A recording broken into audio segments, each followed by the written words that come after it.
Hi guys, welcome back with me again in this channel. On today's tutorial, I'm going to show you how you can post more than 10 photos on Instagram.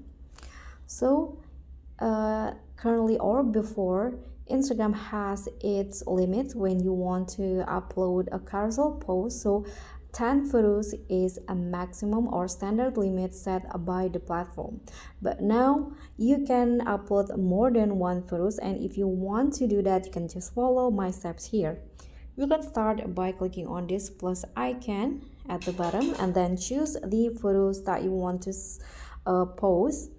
For example, in here, click on this select multiple options first before you choose the photo, and then you can just click on the little circle on the top of the photo. So now it's done, and let's see if I can add more. Yeah, I can add more. You can see now I'm going to add 15 photos. So after that, now okay, you can just click on next, and then here you can click on next again. So you can just write your caption for all of the photos, and then you can tap share.